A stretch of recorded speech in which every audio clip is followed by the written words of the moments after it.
Fíjense que a ver, voy a compartir el documento antes. Voy a compartir el documento. Ahora sí, ¿lo están viendo? ¿Lo están viendo, jóvenes? Sí, ingeniero, ya se ve. Perfecto. Lo que hemos hecho la clase anterior es definir un sistema de referencia local, un sistema de referencia intrínseco, un sistema de referencia que está definido en un punto cualquiera del espacio y que ese sistema de referencia se genera a partir de la intersección de superficies en ese punto. Por ejemplo, si intersecto tres planos en un determinado punto, tendré un sistema de referencia. Si intersecto una esfera con un cono y un plano radial, tendré un sistema esférico. Si intersecto cilindros con planos radiales y planos horizontales, tendré un sistema cilíndrico, etcétera, etcétera, etcétera. Y eso es lo que hemos estudiado. Y esas líneas de intersección, cuando yo intersecto, por ejemplo, dos planos, genero una recta. Entonces, es una línea de intersección. Pero cuando yo intersecto, por ejemplo, una esfera con un plano, genero una circunferencia. Entonces, el eje se vuelve una circunferencia, el eje de referencia. Y cuando líneas de intersección, que en general van a ser líneas curvas de intersección, generamos una base que se llama la base contravariante o la base natural. O la base natural, que las hemos representado con subíndices y con la letra E de manera general.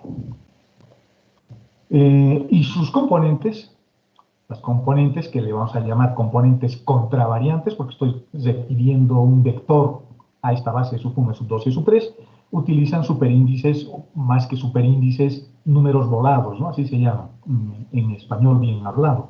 Son números volados. A partir de esta base natural y utilizando un poquito de teoría sin profundizar mucho, solamente la parte que nos interesa, utilizando la teoría de conjuntos recíprocos, hemos podido generar una nueva base que era la base covariante. Y la base covariante tenía una característica geométrica porque son ahora vectores perpendiculares a la superficie. Es un vector perpendicular a la esfera, al cono, al plano, etc. A diferencia de la base natural, que son vectores tangentes a las líneas coordenadas, a las líneas de intersección de la superficie. Y a partir de la base natural hemos podido generar una nueva forma de representación que es la base física. En los tres casos, en la base natural, en la base covariante y en la base física, en los tres casos, estamos hablando de bases locales. Son triedros que se forman en un determinado punto del espacio. Continuamos con ese avance. Posteriormente hicimos algunos ejemplos y hemos estudiado las coordenadas más conocidas, digamos, las más útiles y las que nos van a servir para introducir a tener sistemas más generales, para introducir otros conceptos más generales, ¿no? La base polar, por ejemplo, las coordenadas polares, se definen a partir de sus propias ecuaciones de transformación, que son estas, que las puedo combinar como si fuesen un vector, que son estas. Estas ecuaciones de transformación me están relacionando las variables x y y con las variables u y b. Y si yo despejo u y b en términos de x y y, tengo las ecuaciones de transformación directas, que son circunferencias y son rectas. Su espacio de entrada varía desde 0 hasta infinito, es decir, que u puede variar desde 0 hasta infinito, puede ser tan grande como yo quiera, y el ángulo que dé una vuelta completa, así barro todo el plano XY. Con esas dos variables y con esa variación, U como una semirrecta, como un vector que va desde el origen de coordenadas hasta un punto arbitrario del plano XY, y B tiene que dar una vuelta completa, porque es el ángulo.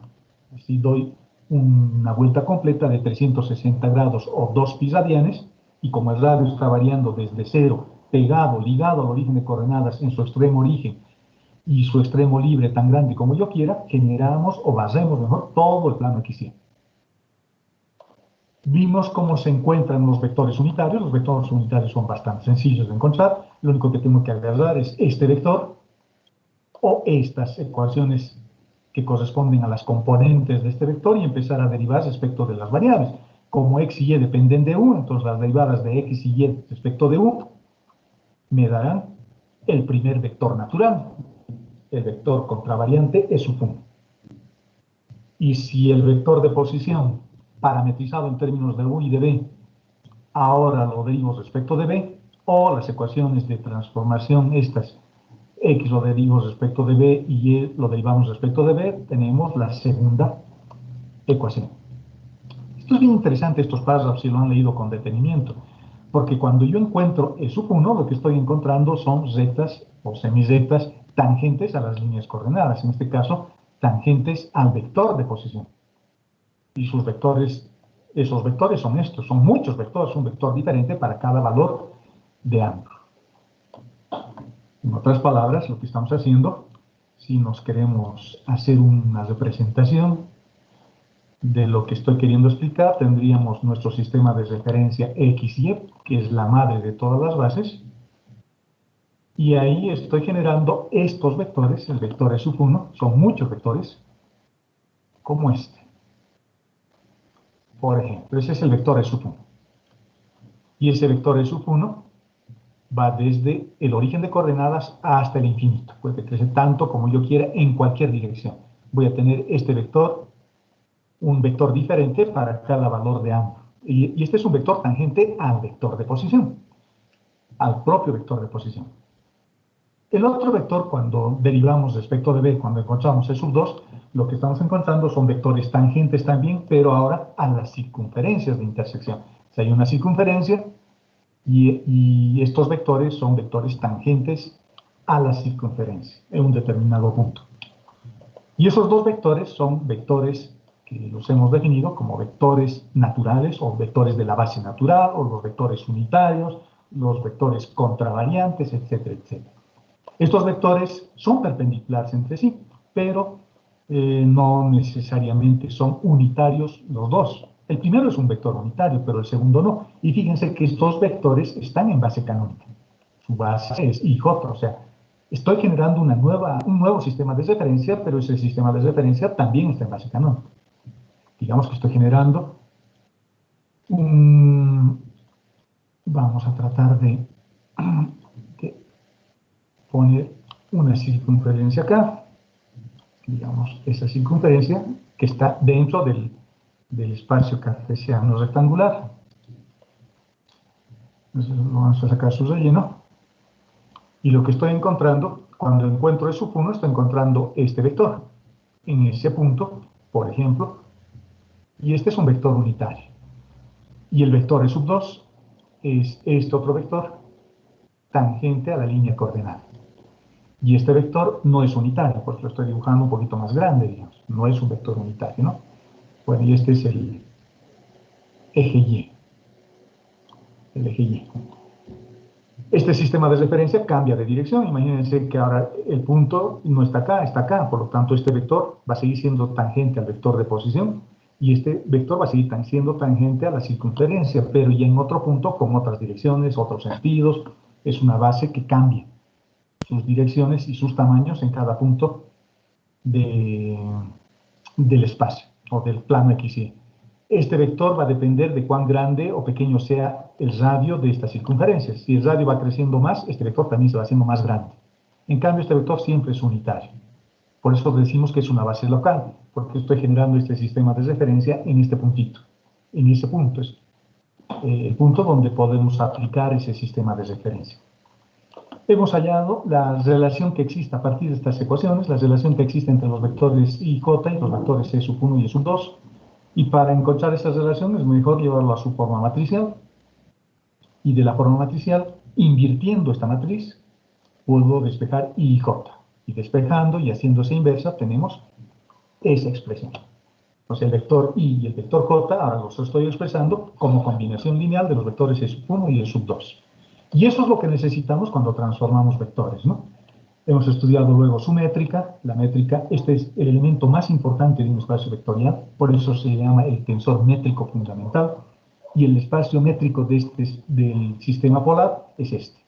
Esa es su métrica. Esa es la forma como yo mido distancias. Fíjense que incluso si estoy sobre una superficie, esa métrica me dice cómo yo mido distancias dentro de esa geometría de manera particular. Y tiene que ver con la curvatura, y tiene que ver como las circunferencias osculadoras y todas esas cosas que hemos visto en las clases anteriores. Este tensor es el tensor métrico fundamental y se llaman los primeros coeficientes métricos. ¿A quiénes me estoy refiriendo? A este, por ejemplo, al G11. Ese es el primer coeficiente métrico. El G12 es también otro primer coeficiente métrico. El G22, es otro coeficiente métrico. Primer coeficiente métrico. Y los segundos coeficientes métricos son las componentes que resultan de invertir esta matriz, ¿no? La matriz G sub IJ. Cuando yo invierto esta matriz, cuyo resultado es esta, cuando yo invierto esa matriz, el resultado es esta. Esta es una matriz ortogonal, y al ser una matriz ortogonal, su matriz, no ortogonal, quiero decir elemental, y al ser una matriz elemental, su inversa simplemente corresponde a las inversas de la diagonal, de los elementos que aparecen en la diagonal, ¿no? De las componentes. Y esta ecuación es una de las ecuaciones más importantes, porque es la métrica del espacio vectorial que se desprende de esta matriz. La métrica lo puedo expresar así, como la forma como mido distancias en este espacio vectorial, o lo puedo obtener ahí. Y eso vimos también que lo único que tengo que hacer es tomar los coeficientes de las componentes de esta matriz y multiplicarlo por sus elementos diferenciales que corresponden. Por ejemplo, esta posición es el diferencial de U por el diferencial de U, porque tengo la posición 11, dos veces el diferencial de U. Aquí una vez el diferencial de U y una vez el diferencial de B, porque el 2 está asociado a la variable B.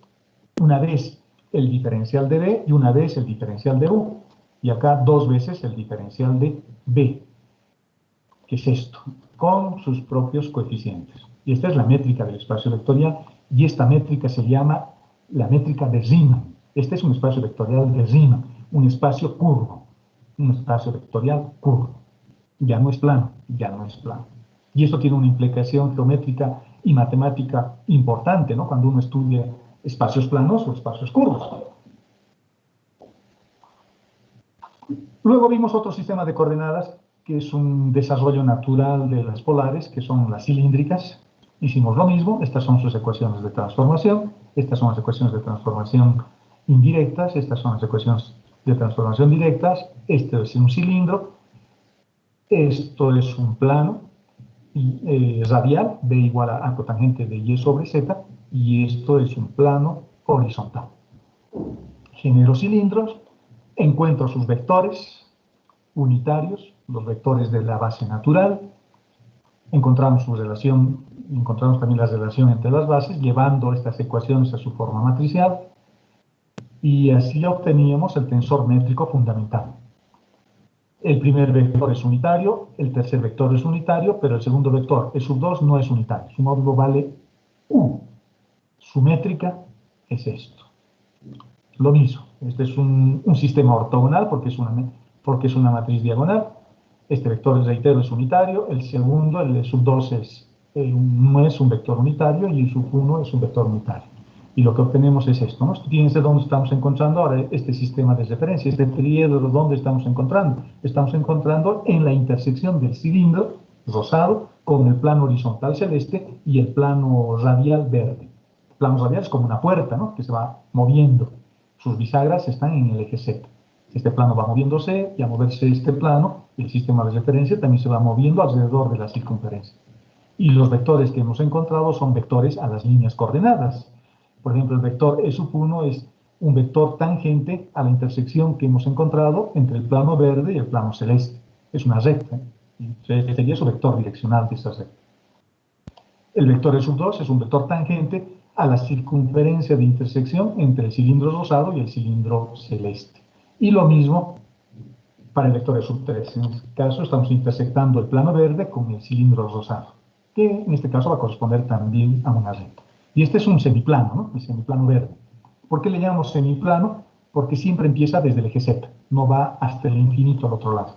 Siempre empieza en el eje Z, igual que en el caso de las polares. Las rectas que formamos acá son semirrectas porque empiezan en el origen de coordenadas. En las polares intersecto semirrectas con circunferencias y acá intersecto planos infinitos como el plano celeste, el plano radial y la superficie es rosada, el cilindro es rosado. El otro sistema de referencia, también rapidito, como un pequeño repaso para luego hacer ejercicios de aplicación, eran las coordenadas esféricas, sus ecuaciones de transformación son estas. Los puedo combinar como si fuese un vector. Vamos a tener el mismo vector de posición, pero ahora sus variables son v y w, tiene 3.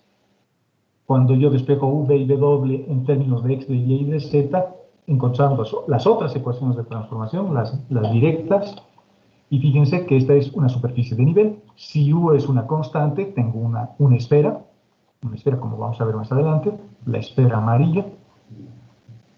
El arco tangente nos va a dar un cono, y acá tenemos un plano radial.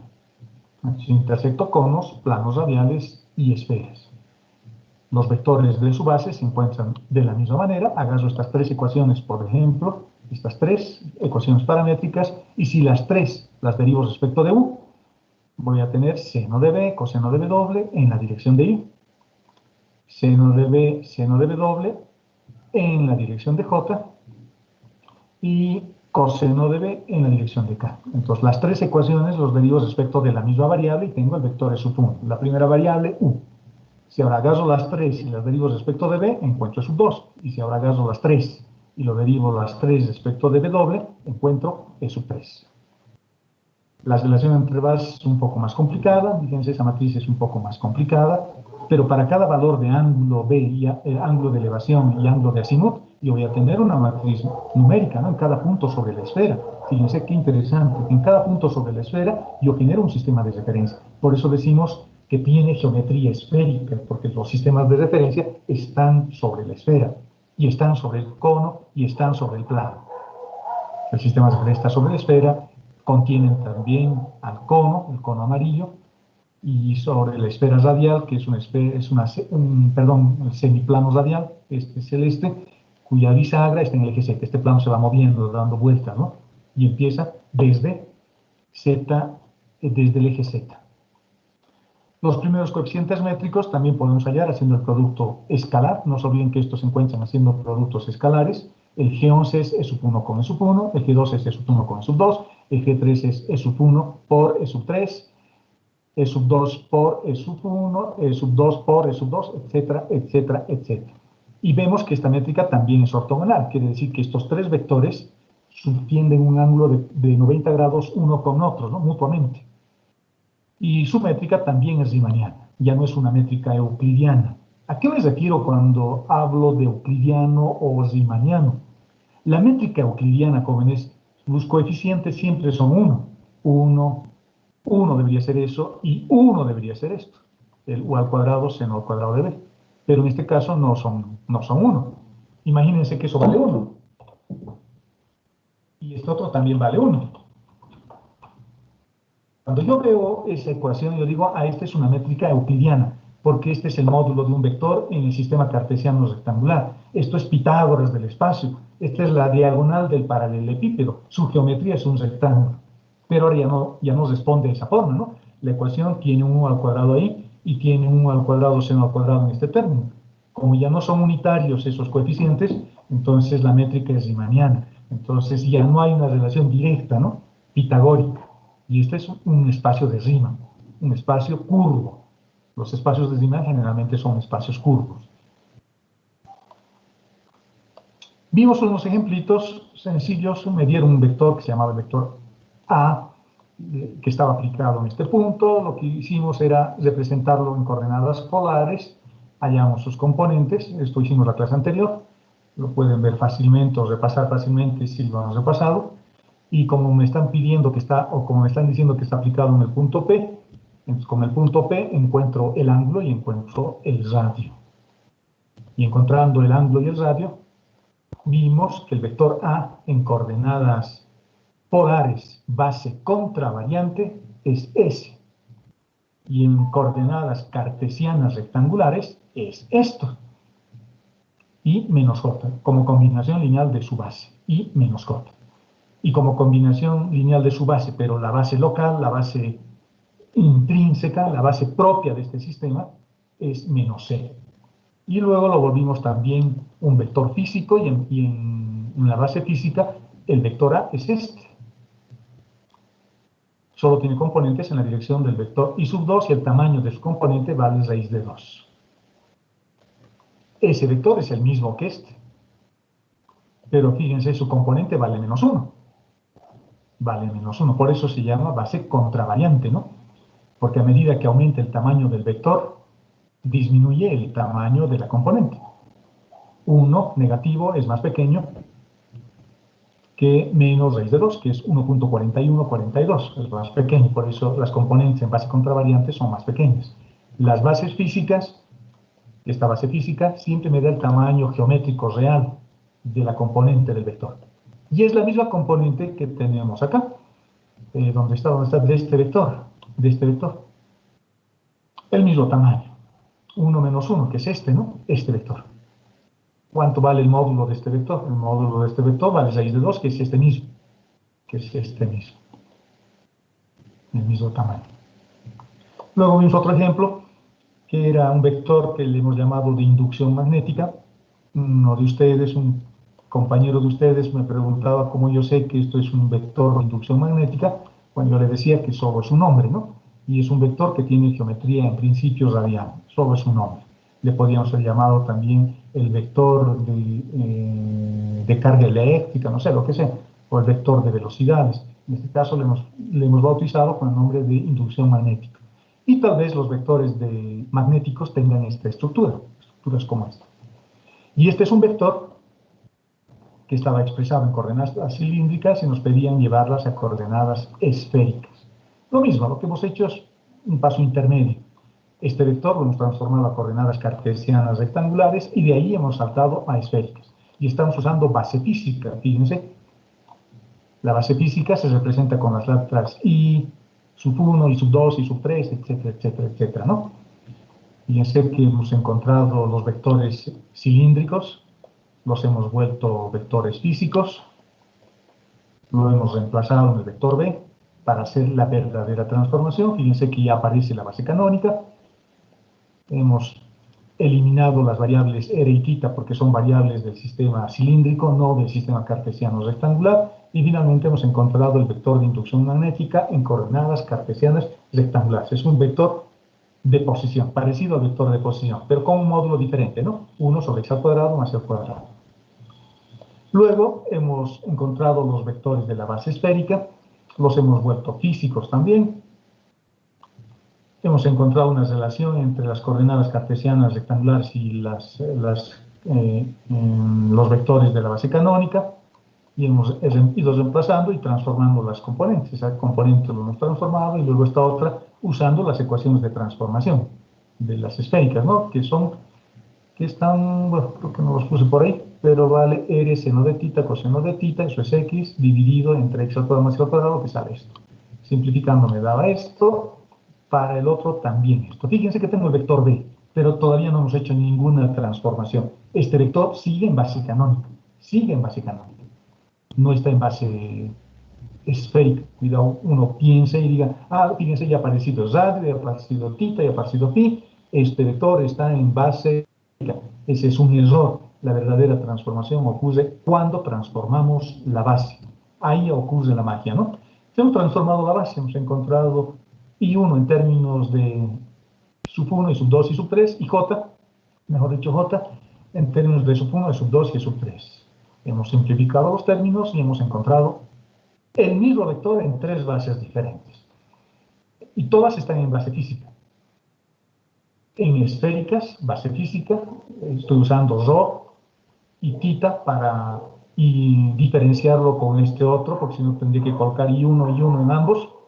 Aquí yo sé que estoy en base esférica y acá yo sé que estoy en base física.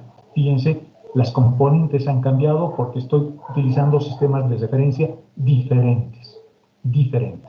Pero es el mismo vector de inducción magnética. Es el mismo vector, es el mismo fenómeno, solo que le hemos cambiado de ropa, porque les hemos cambiado a los 3 vectores el sistema de referencia. Y así, cuando digo el sistema de referencia, me estoy refiriendo, valga la redundancia, a la base.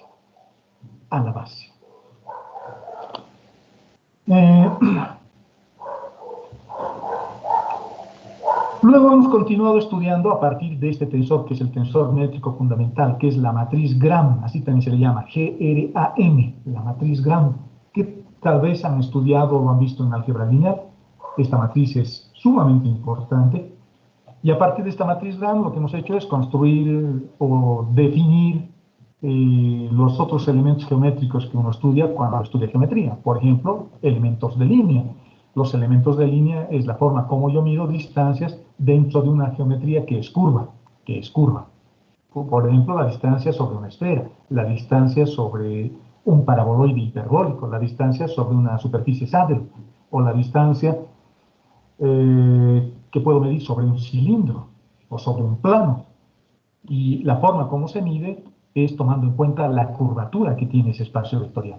Y cuando digo curvatura no me estoy refiriendo únicamente a la curvatura de la curva propiamente dicho, sino me estoy refiriendo a la concavidad o a la convexidad que tenga la superficie. Y la forma como se mide esa distancia es a través de estos elementos de línea, y esta forma de expresar eso se le llama geometría intrínseca, como vamos a ver más adelante. Los elementos de área también los hemos construido a partir de este mismo elemento que es el tensor métrico. Y como estamos trabajando en el espacio, imagínense un sistema de coordenadas esférico, ahí tenía esferas, ahí tenía conos y tenía planos radiales. ¿Cómo mido la superficie sobre la esfera? La esfera tiene A constante, ¿no? O A sub 2 constante, o A sub 3 constante, o mejor dicho, las variables, el radio constante, el cono que está igualado como función a una constante, o el plano que también está igualado a una constante. Por ejemplo, desde el punto de vista matemático, si yo elimino esto y hago un desarrollo de cofactores, y desarrollando el determinante puedo encontrar el elemento de superficie o el elemento de área sobre la superficie A sub 1. Y fíjense que en la superficie A sub 1 mis variables son el ángulo de elevación y el ángulo de azimuth, porque estoy asumiendo de que el radio es constante. Así mido la superficie sobre una esfera. Cuando hablo de la segunda superficie, sobre el cono, por ejemplo, A sub 2, ahí tomo en cuenta el radio y tomo en cuenta el plano radial. Entonces, con eso puedo encontrar el área sobre el cono. Y acá encontraremos el área sobre un plano. Solo hay que fijarse en las variables, ¿no? Las variables que estamos utilizando. ¿Y quién es constante? En este caso es constante la esfera. Entonces, estoy moviéndome sobre la superficie x al cuadrado más y al cuadrado más z al cuadrado igual a radio, que es una constante. Estoy midiendo la superficie sobre un área. Los elementos de volumen es lo mismo. Nuevamente tomamos este vector, esta matriz, la matriz fundamental, la matriz Gram, y sobre esa matriz calculamos el elemento de volumen, como el producto triple mixto de los vectores de la base, o lo que es lo mismo, el determinante en raíz cuadrada de esta matriz. Por lo tanto, el elemento de volumen, el jacobiano de transformación, el famoso jacobiano de transformación, ¿qué es eso? Eso es el jacobiano de transformación. Fíjense, es el producto triple mixto de los vectores de la base natural. Eso es el jacobiano de transformación que veían en cálculo 2. En cálculo 2 ponían las variables x y z y abajo ponían r, θ y φ, por ejemplo. Calculaban su jacobiano, que era radio al cuadrado por el seno de θ, y utilizaban eso para utilizar coordenadas esféricas y calcular el volumen de una esfera, por ejemplo. Fíjense que en esta métrica, utilizando el tensor métrico, utilizando la matriz Gram, ese jacobiano también está embebido. Por eso este es el elemento matricial más importante que existe cuando uno estudia geometrías riemannianas, incluida la geometría euclidiana. Acá también está incluida la geometría euclidiana, pero como un subconjunto de las geometrías riemannianas. Aunque tal vez subconjunto sea un poco peyorativo, ¿no? Porque en realidad el sistema de referencia más importante es la base canónica. Tal vez no lo veamos como un subconjunto, sino como el todo que engloba las otras geometrías. Pero desde el punto de vista matemático es una especie de subconjunto, porque es un caso particular, nada más. Por lo tanto, el jacobiano de transformación había sido el determinante de esta matriz. Otra forma de hallar el jacobiano de transformación utilizando los vectores naturales, los vectores de la base contravariante. Vamos a hablar ahora de las geometrías extrínsecas y de las geometrías intrínsecas. Pero para hacer eso, para hablar de estas geometrías, lo que quiero es compartirles un video. Es un video de un youtuber que es un físico español que habla de las cosas que conocemos y espero que se acuerden. Así que voy a dejar de compartir esto un ratito, por favor. Y voy a compartir nuestro video, introduciendo esto. Pero nos tenemos que ir a mi escritorio. Vamos a cerrar un cachito esto. Y nos vamos a ir al video. Está en español, así que... ¿Habéis visto curvas? Espero que lo vean. En la carretera, en un camino, en vuestro cuerpo, en el cuerpo de otra persona, en todas partes, y todas son diferentes. A veces se dice que una curva es más cerrada que la otra, que si una curva es muy suave o muy marcada, ya, pero ¿cuánto? ¿Cuánto de curvada es una curva? Es que eso no se puede medir. ¿Por qué la gente no dice cuánto de cerrada es una curva? ¿Por qué? Respira, respira. Hoy vamos a hablar de un concepto un poquito complicado que nos va a ayudar con esto, la curvatura. Agárrate, que vienen curvas.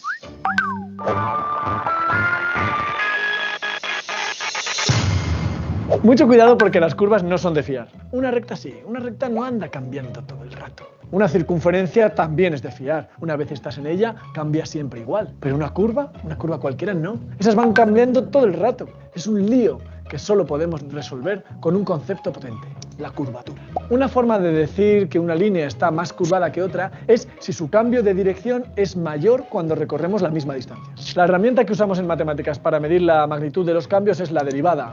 Así que las derivadas van a jugar un papel súper importante en la curvatura. Hay varias formas de definir curvatura. Es un tema muy interesante que se puede complicar bastante y que es una noción central de un área impresionante de las matemáticas llamada geometría diferencial. Vamos con la idea de curvatura. Imagínate una curva C, la que sea, y que queremos calcular su curvatura en un punto P.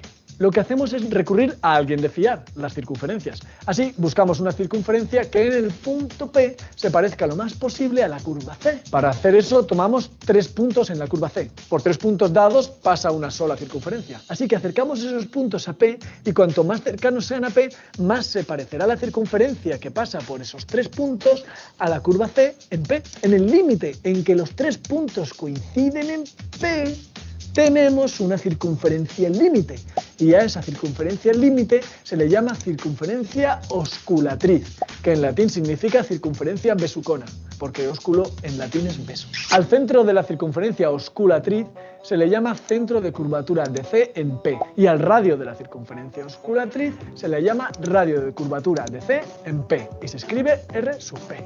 Bien, pues ya tenemos una forma de medir la curvatura. Vamos a decir que la curvatura de C en P es 1 partido por el radio de curvatura de C en P. Lo de 1 partido por es porque si la circunferencia osculatriz es pequeña, la curva cambia mucho, o sea, la curvatura es grande y viceversa. En realidad, las matemáticas definen la curvatura K como una derivada y se puede demostrar a partir de esa fórmula que R sub P es 1 partido por el valor absoluto de K. Por supuesto, la curvatura sirve para curvas planas, las que se pueden dibujar en un papel, pero también para curvas en el espacio o en más dimensiones. Y también sirve para medir la curvatura de superficies. Esto es un tema apasionante, con muchísimas aplicaciones, desde la astrofísica, para medir la forma del espacio, de los campos gravitacionales, hasta ingeniería, geodesia, cartografía, en 1000 cosas. Uno de los que hizo aportaciones fundamentales al estudio de la curvatura fue el grandísimo Gauss, que definió una forma de medir la curvatura que es intrínseca, o sea que la podría medir un habitante de la superficie sin recurrir a nada fuera de la superficie. La demostración de que la curvatura de Gauss es intrínseca es el contenido del llamado teorema egregio de Gauss. Egregio significa importante de la leche en latín. El teorema egregio de Gauss supone, por ejemplo, una demostración matemática de que la Tierra no es plana.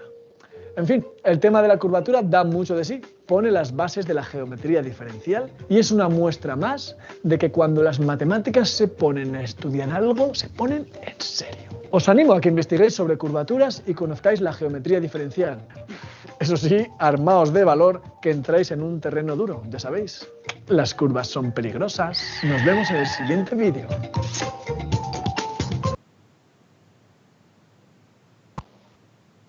Espero que lo hayan visto. ¿Lo han visto? Sí. Voy derivando. a cerrar. Lo voy a cerrar. Y volvamos a nuestras clases. De eso estamos hablando, ¿no? ¿Me están escuchando ahora, jóvenes? Sí, ingeniero. Perfecto. Y espero que lo hayan disfrutado. Es un video bonito. De eso es lo que estamos hablando, ¿no? En esta asignatura. Fíjense, les he hablado, eso es lo que estudian en las universidades del mundo. Este es un físico español que tiene su canal de YouTube que se llama Derivando y tiene cosas interesantes. Esto me ha parecido interesante porque justo habla de las cosas que hemos aprendido. Fíjense, les he hablado de geometría diferencial, les he hablado de curvatura, les he hablado de la circunferencia osculadora, les he dado una formulita para encontrar el radio de curvatura, pero para una curva plana, ¿no? Que se puede demostrar fácilmente. Les he hablado de las cosas que han aprendido en cálculo 2 y las cosas que estamos aprendiendo en esta materia. Pero lo más importante, les he querido mostrar este video porque estamos hablando ahora de una geometría intrínseca. Y la geometría intrínseca, como han visto, ha sido desarrollado en su famoso teorema egregio de Gauss para medir una curva directamente sobre una superficie. A eso es a lo que se le llama a ojo de gusano. Acá les he puesto un poquito una revisión intuitiva de lo que quiero hacer, porque la geometría extrínseca, por ejemplo, hay dos tipos de geometrías, la intrínseca y la extrínseca. En la geometría extrínseca lo que hacemos es medir la curvatura como un objeto que está alojado dentro de otro espacio vectorial, es decir, un espacio euclidiano, por ejemplo, que es la madre de todos los espacios vectoriales que tiene, con su base canónica y JK. Por lo que cuando yo mido una curvatura, esa curvatura, además de medir la curvatura, me va a poder ayudar a medir la longitud sobre la curva y sobre una geometría diferente. Pero fíjense, esa es la idea, de que yo estoy midiendo una distancia entre dos puntos de manera externa, por eso se llama extrínseca, porque estoy midiendo algo metiéndolo, embediéndolo en un espacio vectorial. En cambio, la geometría intrínseca, que se llama también a ojo de gusano, es cuando yo mido sobre la propia superficie la distancia. Y lo que voy a mostrarles ahora en el ejemplo que vamos a hacer, un ejemplo bien sencillito, es la diferencia entre ambas geometrías y por qué es importante estudiar coordenadas curvilíneas, porque las coordenadas curvilíneas me introducen a la idea o al concepto de las geometrías intrínsecas. Porque las coordenadas curvilíneas en general me van a permitir medir directamente sobre la superficie una determinada distancia, que tiene que ver, fíjense, una distancia sobre una curva, ¿no? Yo me muevo sobre una esfera siguiendo, por ejemplo, una determinada curva y quiero saber la distancia que estoy recorriendo. Y eso tiene que ver, por supuesto, con la curvatura que tiene la esfera, tiene que ver con que el espacio sea un espacio regular, que sea derivable, etcétera, etcétera. Pero geométricamente lo que estamos haciendo es eso. Dos formas de medir distancias. Una forma extrínseca, cuando yo mido una distancia, pero a partir de un elemento externo. Y la intrínseca es cuando yo mido directamente sobre las propias superficies. Cuando nosotros, por ejemplo, los ingenieros civiles, miden la longitud de una cancha, cuando ustedes miden la longitud de una cancha de fútbol, con su plexo o lo que sea, lo que ustedes están haciendo es una medición intrínseca, porque están midiendo sobre la propia superficie. Pero podrían medirlo también con un elemento externo, no sé, desde un satélite, por ejemplo, esa distancia. Entonces ahí estoy midiendo algo que lo estoy metiendo dentro de otra cosa, estoy midiendo de manera externa la longitud. Eso desde el punto de vista matemático, desde la descripción matemática que estamos estudiando, se llaman geometrías extrínsecas y geometrías intrínsecas. Y en las coordenadas curvilíneas empezamos a estudiar las geometrías intrínsecas, que es la parte más interesante. Es cómo yo mido distancias sobre una superficie directamente. Veamos, y van a ver que es bien interesante y es bien sencillo de entender. Vamos a medir una longitud de arco usando esas dos visiones, una visión intrínseca, una visión externa, una visión donde el objeto que voy a medir está incrustado en un espacio vectorial, que puede ser euclidiano, y una visión extrínseca y una visión intrínseca, ¿no? Es lo que vamos a hacer. Y intrínseca cuando ya tengo la medición sobre la propia superficie. Vamos a hacer un ejemplo bien sencillo para entender el concepto. Quiero hallar una longitud de arco sobre una superficie cilíndrica, como esta, pero lo quiero hacer de manera extrínseca, en el inciso A. es decir, a ojo de pájaro, de manera externa. El elemento que voy a medir lo voy a embeber en el sistema cartesiano rectangular. Lo voy a medir en el sistema cartesiano rectangular.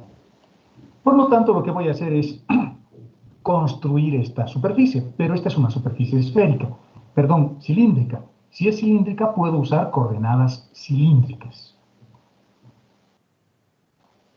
Coordenadas cilíndricas, acá. Y vamos a suponer, bueno, no vamos a suponer, creo que me lo dan ya, que nuestro cilindro tiene radio unitario. Y sus ecuaciones de transformación, como el radio es unitario y es una constante, tengo las ecuaciones de una superficie. Voy a medir de manera extrínseca, de manera externa, sobre esta superficie. Esta superficie lo voy a incrustar en el sistema cartesiano rectangular. Lo voy a embeber ahí. Aunque esté midiendo sobre un cilindro, en realidad lo que voy a hacer es medirlo de manera externa sobre el cilindro. Y voy a suponer que z varíe de 0 a 2pi. Entonces, y además lo voy a medir sobre una curva que se mueve en línea recta. Es decir, que las variables u y b se muevan en una línea recta. La gráfica de eso es esta curva que he dibujado en el MATLAB. Cuando digo que me voy a mover sobre una línea recta, entonces digo que b y z tengan el mismo valor siempre, en cada momento. Sobre una línea recta es lo que he tratado de dibujar acá. Si esto es b y esto es z, esto por ejemplo que sea z, entonces b y z tienen el mismo valor, es una recta 45 grados, fíjense que me podría mover de distinta forma. La variación de ambas variables podría ser sobre una recta, incluso podría meter una curva acá, podría meter una curva y quiero encontrar su longitud de arco sobre esa curva que tiene ahora una variación irregular. Pero me estoy moviendo sobre una recta, y si me muevo sobre una recta a 45 grados, en este sistema de referencia que pertenece al espacio de entrada de la superficie, U, el espacio UZ, porque estoy dando valores a B y a Z, ahora estoy haciendo que esos valores sean iguales, por lo tanto me estoy moviendo sobre esta línea recta. Y cuando yo traslado esta línea recta a este cilindro y lo dibujo y lo doblo sobre este cilindro, genero esta curva. Y quiero que Z varíe de 0 a 2pi. Es decir, que dé una vuelta completa de 0 a 2pi. Y esa es la curva que estoy generando con este dominio de definición, con esta recta. Fíjense que puedo generar una recta diferente si esta pendiente fuera menor, que z igual sea 2 veces t, una cosa así, ¿no? O que z sea 2 veces b, o b sea 2 veces z, una cosa así. Como estamos asumiendo de que ambas variables son iguales, como estamos asumiendo que ambas variables sean iguales, varíen siguiendo esta trayectoria a 45 grados, entonces U y Z, bueno, acá estoy confundiendo las variables, que eso sea B y esto sea Z, tienen que tener el mismo valor del parámetro. Y ese parámetro que varíe de 0 a 2pi, porque Z está variando de 0 a 2pi. O sea, estoy subiendo desde acá y estoy subiendo una altura de 2pi. 2pi es 6 punto y algo, ¿no? Porque pi es 3.14, y fíjense que está más o menos a esa altura. Estoy subiendo esa altura, con ese paso, con ese paso. Tiene una torsión constante. Por lo tanto, reemplazando tanto la variable b como la variable z con t, tengo esta curva, que es una curva súper conocida, es una rosca circular. Y ahora sí, fíjense, esta rosca circular, con la geometría externa, extrínseca, lo estoy embebiendo en el sistema cartesiano rectangular, y lo voy a medir ahí. Su métrica es así, la métrica en ese espacio vectorial es así. Voy a hallar la longitud de arco en esa métrica. Y esa métrica lo puedo representar matricialmente de esta forma. Es lo mismo, y fíjense que en esta expresión aparece el tensor métrico. Lo estoy llevando a su forma matricial, y cuando yo desarrolle los productos matriciales, voy a obtener esta forma escalar. Esa forma escalar. Y fíjense que la métrica en el sistema cartesiano rectangular, donde lo estoy embebiendo, donde estoy queriendo medir a ojo de pájaro, desde afuera, de manera externa, no lo voy a medir directamente sobre el cilindro, lo estoy midiendo con un vector de posición que va desde el origen de coordenadas hasta la curva. Así lo estoy midiendo. la longitud, midiendo esa circunferencia osculadora en cada momento, como nos decía el video, y estoy midiendo así la longitud del arco. Esa es la forma extrínseca, porque su vector, el vector que me está haciendo la medición o que me permite hacer la medición, es un vector que está referido en base canónica. Y ese vector es este, ¿no? Este. Es una función vectorial de variables real. Las curvas que hemos aprendido en el capítulo 1 o capítulo 2, 1 creo, ¿no? de esta materia. Esa es la forma extrínseca de medir esa longitud de arco. Y bueno, ya sabemos cómo es esto lo que tengo que construir a partir de estas ecuaciones de transformación.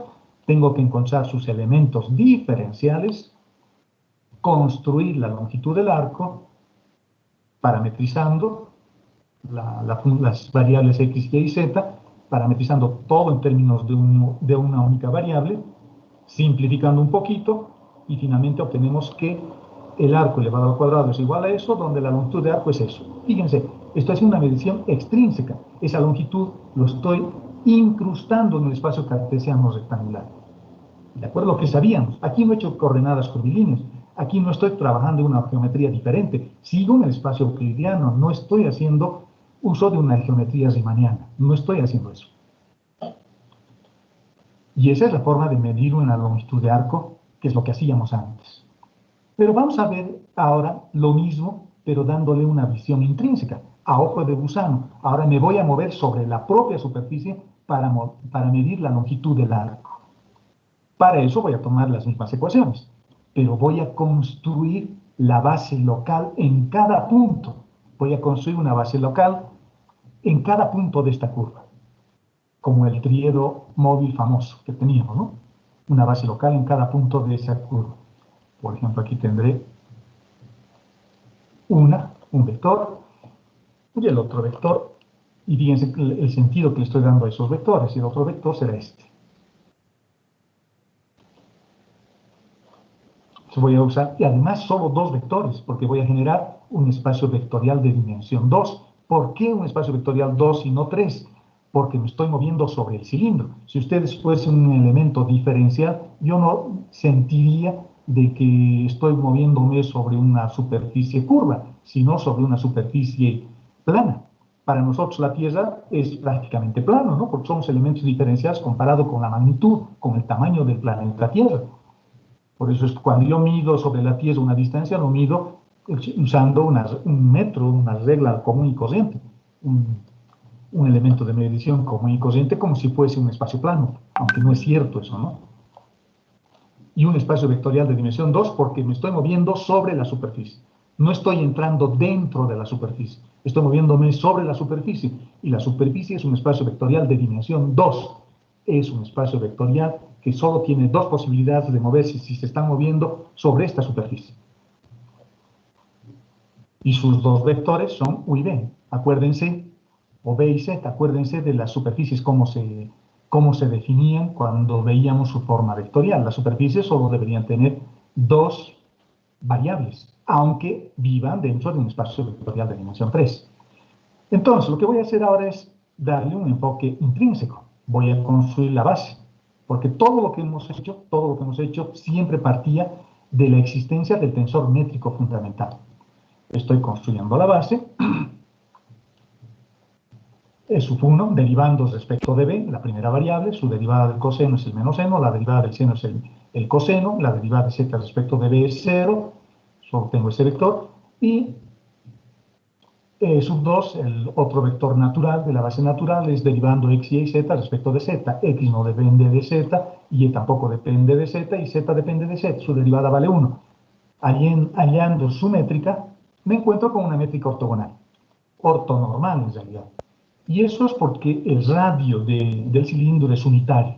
Si el radio del cilindro no hubiese sido unitario y hubiese puesto un 4, entonces acá seguramente hubiese aparecido un 16, una cosa así. Un número, entonces ya no hubiese sido una matriz ortogonal. Pero es una métrica ortogonal, pero ya no ortonormal. Su métrica es una cosa así. Fíjense la métrica es mucho más sencilla. Esta es la métrica que estoy usando, con las variables U y V.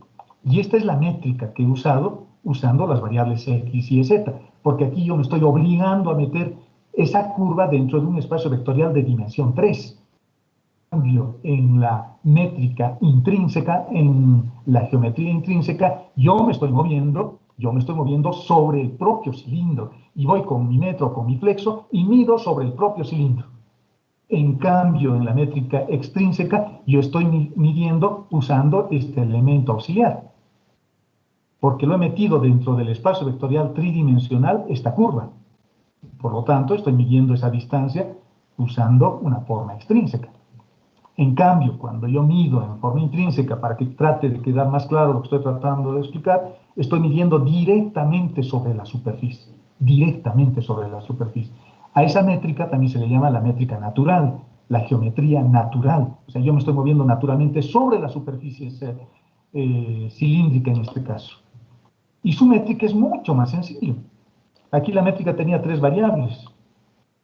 En cambio, a ojo de gusano, cuando yo me muevo directamente sobre la propia superficie, al ser una superficie de dimensión 2, su métrica es una matriz de 2 por 2. Su métrica es una cosa como esta, y fíjense que haciendo uso de la trayectoria o parametrizando o haciendo que ambas variables que yo sigo manteniendo aquí como U y B por mala costumbre, encontrando su diferencial total, resolviendo la integral de línea común y corriente que sabemos, vuelvo a calcular la misma expresión para el arco y vuelvo a encontrar el mismo resultado para la longitud del arco. Qué interesante, ¿no? Esto es bien interesante, porque les estoy mostrando 2 formas de medir distancias en una superficie que ya no es plana, y estamos midiendo esa distancia, esa longitud de arco sobre la propia superficie del cilindro, sobre la propia superficie del cilindro. En cambio, en la geometría extrínseca, nosotros medimos esa distancia tomando en cuenta otros elementos, como la curvatura, la circunferencia que mejor se adapte. Todo eso es conceptualmente hablando, conceptualmente hablando. O sea, estoy queriendo medir algo incrustando en esa métrica a la curva. Y por eso tengo que medirlo en un espacio vectorial de dimensión 3, porque esa curva existe en un espacio vectorial de dimensión 3. En cambio, cuando nos hacemos tan pequeñitos que nos movemos elementos diferenciales y me empiezo a mover sobre esta curva, ya no con este vector, ya no me muevo sobre este vector, sino que ahora me desplazo a lo largo de la curva. Para mí esto va a ser una recta porque soy prácticamente un elemento diferencial. Y es una recta que está en un espacio vectorial de dimensión 2. Por eso su métrica es bidimensional. Las superficies siempre tienen métrica bidimensional. La superficie esférica, por ejemplo, la superficie cilíndrica, la superficie de cualquier cono, de cualquier hiperboloide. A partir de ahora ya tengo 2 formas para encontrar longitudes de arco sobre una superficie. Una forma extrínseca, cuando yo forzo a la curva a meterlo dentro o incrustarlo dentro del espacio vectorial tridimensional, o la otra es medirlo sobre la propia superficie. Y cuando lo mido sobre la propia superficie, digo que estoy resolviendo el problema en su métrica natural, en la métrica donde yo me he vuelto tan pequeñito que esa superficie es un plano. Y su métrica es como una métrica sobre un plano, con solo 2 variables y con una métrica tan simple como una matriz de 2 por 2. Lo mismo puedo hacer para una esfera. Por ejemplo, yo podría querer medir la distancia sobre una esfera. Una esfera que parte del polo norte, la distancia que va del polo norte hasta el polo sur de la esfera. Y quiero que el ángulo de elevación se mueva igual que el ángulo de elevación, aumenten en la misma proporción. Entonces diremos que U va a ser igual a T y W también va a ser igual a T. O θ igual a T y Φ igual a T, las 2 variables. Entonces me estaría moviendo en su dominio de definición como una recta 45 grados, pero la métrica, al ser intrínseca, nos estaríamos moviendo sobre una superficie cuya matriz de transformación, su matriz grande, en realidad la matriz, el tensor métrico fundamental, también va a ser una matriz de 2 por 2, porque me estoy moviendo embebido en la propia superficie. Esa es una visión bien interesante de entender lo que estamos estudiando. Estamos estudiando geometrías y estamos viendo que existen 2 geometrías. Una geometría extrínseca, es decir, mido distancias siempre en el sistema cartesiano rectangular, y la otra midiéndolo sobre la propia superficie. Y la geometría intrínseca, la geometría natural, como ustedes pueden advertir, es más sencilla. Por eso es importante estudiar coordenadas curvilíneas, porque nos introduce al concepto de geometrías intrínsecas. Ahora yo me estoy moviendo sobre la propia superficie. Ya no tengo que hacer uso de un elemento externo, como la base canónica. Me olvido de la base canónica, por más de que mi superficie esté sobre la propia, o referido al propio sistema de referencia IJK, pero para mí lo que hago es construir mis sistemas de referencia en cada punto de esa superficie. Por eso decimos que son bases locales en cada punto, y a medida como va cambiando en cada punto las distancias, las áreas o los elementos de volumen, yo voy calculando sobre el propio elemento de análisis lo que nos pidan, ¿no? En este caso, curvaturas o longitudes de arco, en este caso más concretamente, longitudes de arco. De eso se trata estas geometrías. Y como me estoy moviendo sobre una superficie cilíndrica sin la posibilidad de que yo pueda entrar dentro del propio cilindro, entonces es un espacio vectorial de dimensión 2. Me estoy moviendo sobre esta superficie. Estoy haciendo una cosa como esta. Digamos, parto de acá, me estoy moviendo así, ¿no? Sobre la propia superficie. Geometría intrínseca. Me estoy moviendo sobre esa superficie. Y la forma como aumenta el ángulo con relación a la altura es lineal. La altura que sube tiene el mismo desplazamiento que el ángulo, en radianes.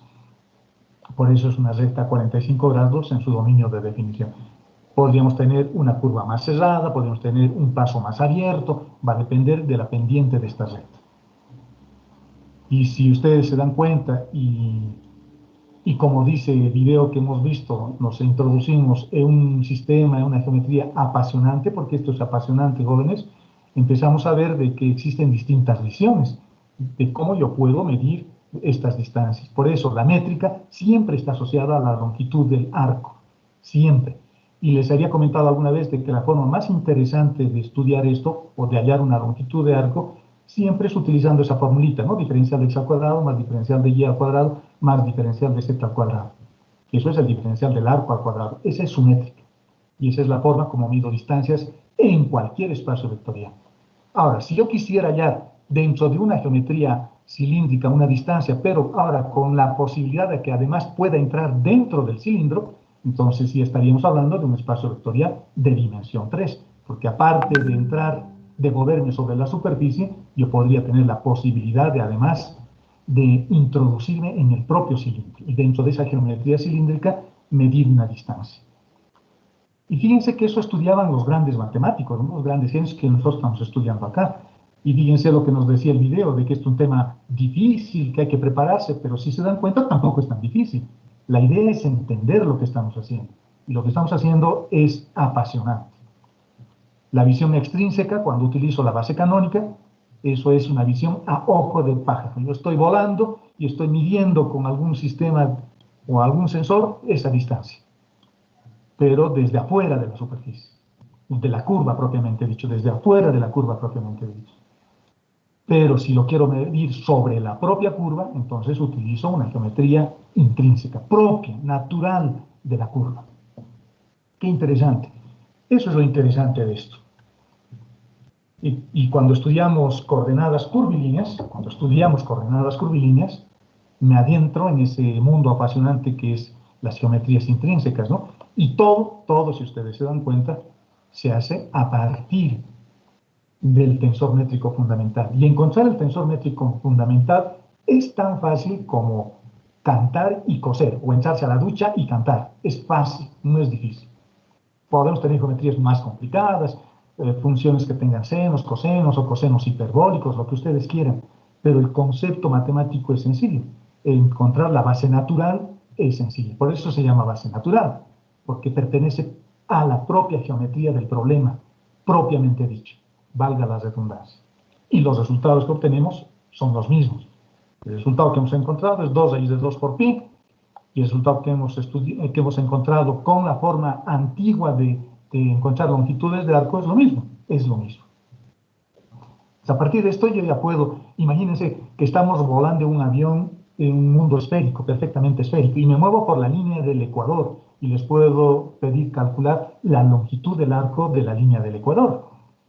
Entonces ahí solamente tendré que jugar con los dominios de definición, porque en el dominio, la línea del ecuador, el ángulo que va a mantenerse constante va a ser, por ejemplo, el ángulo de elevación, valdrá pi medios, 90 grados, se va a abrir a 90 grados. Y el ángulo de azimut dará una vuelta completa. Entonces, esas van a ser las ecuaciones de la curva, que si los introduzco en las ecuaciones extrínsecas, acá tendré otras ecuaciones. Pero en ese caso, creo que es mejor trabajarlo en la geometría intrínseca, porque ahí voy a resolver una integral súper fácil y me va a dar el mismo resultado. Fíjense que podemos hacer lo que queramos, podemos medir lo que queramos sobre cualquier curva que está contenida en cualquier tipo de geometría, en cualquier tipo de geometría. Y de eso se tratan las coordenadas curvilíneas. No es solamente lo que nos explica el Schaum o lo que hacemos cuando resolvemos un ejercicio, sino entender el mecanismo que estamos utilizando para medir una longitud.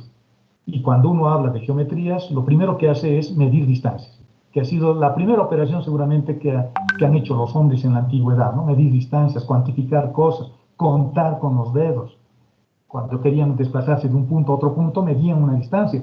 Luego se han empezado a preocupar y han dicho, a ver, ¿qué pasa si la distancia no es sobre un plano? Si es sobre un plano es pitagórica esa distancia, pero ¿qué pasa si no es sobre un plano?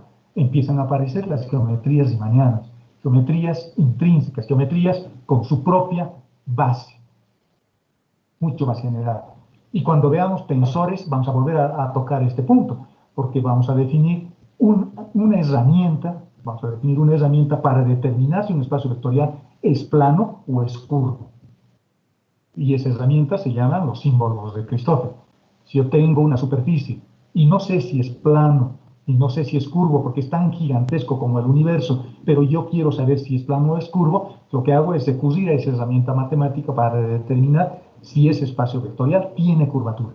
Pero ya no curvatura en el sentido de la curvatura de una línea, ¿no? De una línea curva, sino en el sentido de que sea una superficie que tenga convexidad o concavidad. Y también ese concepto lo vamos a estudiar, pero ya utilizando este mismo criterio de las coordenadas curvilíneas, pero elevado a otro rango, al rango de los tensores. Es bien bonita esta materia, es apasionante, como pueden ustedes ver. Volvamos a la Tierra, volvamos a ser simples mortales, volvamos a resolver problemas comunes de la vida real, utilizando coordenadas curvilíneas, utilizando geometría intrínseca, utilizando la propia forma de la superficie. Vamos a suponer que quiero hallar, fíjense, voy a volver a un problema antiguo, y esto lo veíamos desde cálculo 2 ya, pero ahora voy a usar geometría intrínseca. Y esto responde un poco a la pregunta que alguno de ustedes me hacía hace tiempo. Me mandó un WhatsApp y me dice, ¿por qué nos enseñan tantas cosas? Antes calculaba el área proyectando, pero ahora me enseñan otras cosas. Utilizan formas vectoriales y hacemos lo mismo. Por supuesto, estamos haciendo lo mismo, pero estamos ampliando nuestro conocimiento matemático, porque ahora tengo distintas visiones para hacer lo mismo. Distintas visiones. Y eso están haciendo desde el prefacultativo. Desde el prefacultativo. ¿Cómo hallaban áreas en el prefacultativo? Con una visión euclidiana, ¿no? Con una visión euclidiana. Hallaban áreas geométricas y más o menos a partir de eso y usando algunas fórmulas encontraban áreas más o menos irregulares. Luego han empezado a hallar áreas en cálculo 1 con integrales. ¿Cómo han hallado áreas en cálculo 2 con integrales dobles? ¿Cómo han hallado áreas en análisis vectorial y tensorial con formas vectoriales, llevándolo a la superficie a una forma vectorial, o proyectando, o con los senos directores, y ahora viendo su propia geometría de la superficie, geometrías intrínsecas. Pero son viejos problemas con nuevas herramientas. Lo que queremos ahora en el siguiente ejemplo es hallar el área de esta parte del cilindro. Para empezar, este cilindro no es un cilindro estándar, ¿no? Es un cilindro cuya circunferencia de intersección está en el plano XZ. Es un cilindro como este que está dibujado. Y quiero hallar el área de ese cilindro que está limitado por el plano X igual a 0, es decir, el plano YZ, por el plano X igual a 1, es decir, llego hasta acá, Y igual a 0, y y igual a 2. Es un cilindro, a ver, creo que hay un plano que está de más acá. X igual a 0 es este plano que está acá.